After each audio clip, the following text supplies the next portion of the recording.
Waist, hips, top thigh, knee and ankle. I'm going to start with those. Everyone has a natural waist, which is the smallest part of their torso. With your wrestling gear, it doesn't necessarily have to be your natural waist. So you need an indication as to where your waist needs to be. For this video, I'm just going to do it where these leggings are. If you could put a belt around you, or a piece of string, or if you could pull some boxes or set them to the right height, that'll give you a start and a finish point for a lot of these measurements. You want to go around. It needs to not be digging in, but also not be slack in any way. And the important part is that it stays straight all the way around. That's more or less straight. A little rise is okay, because I've got a bigger back rise on these than I do on the front rise. So then that would be a measurement. So not tight and not slack. Making sure it's straight, important one there to see that needs to be up a bit there. Thickest part of your body at your hips.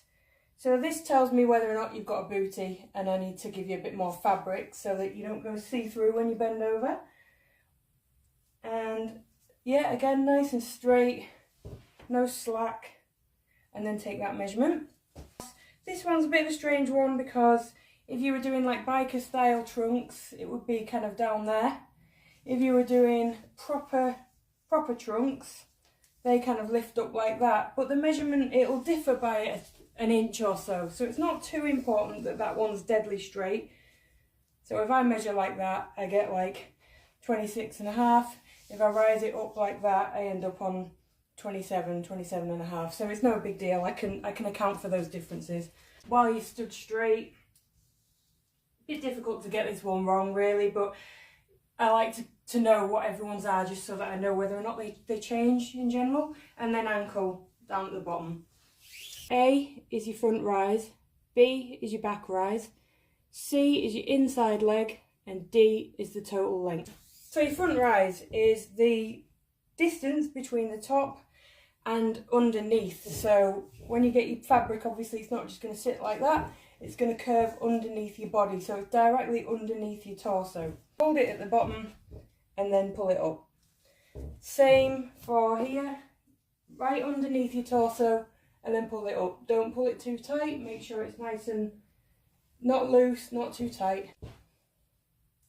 You'll set it where, obviously I've got my leggings to use as a guide, but you can get an idea of where you would want your trousers to be, your tights to be. And then take it around the back, hold your hand there, and then you'll have your measurement. As high up as your leg as you can go, and then down to just your ankle, so it doesn't need to go to the floor, just to the ankle. Now, it might be easier to sit on the floor to do it. Elastic band or a hair bubble, something like that. Even I thought like a clothes peg or something, if you pegged that to your sock or something, that might work as well. As long as it's nice and straight. There, you got that. That's your inside leg. Quite important. I think that stuff can really not fit if you don't get that one right. Pop it on the outside. This is total length. So you're going to have gaps because everyone's got shapely legs. On the bottom, nice and straight to the top. If I change a measurement for somebody, I'll change this one, because I want to make sure the front rise and the back rise is correct, and the inside leg. So as soon as I've added all those together, I can get an indication of how long you actually want your tights to be. Just a pair of like fashion tights, just to illustrate. Make sure that, so pull them to make sure they're straight, and then when they're relaxed, that's when you do your measurement. So I don't know if you can see, the stitching that attaches the front rise to the back rise is there. So what I would do for your front rise is to go from the hem, the top, the waistband, to there, and then flip them over. Again, make sure you can find that seam so that you know where it starts and where the back rise ends and the front rise starts. And then go from the hem to the bottom. In nearly all cases, your back rise is going to be bigger than your front rise to make for a booty and for an ass. Even if you've got really flat bum, tends to be at least an inch bigger. Flatten them out, let it relax, and then this would be total length from the side to the bottom. And pull them out because you are going to have a curve on this inside leg. And measure, not from the outside of the curve, because as you go around, your tape measure shortens.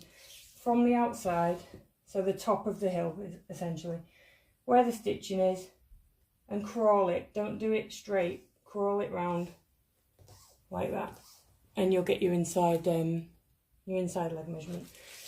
I don't mind being sent 2 or 3 different measurements. If you say my gear measurement is this but my body measurement is that, that's fine, because I can usually figure out what's going on and make something that's gonna fit you best.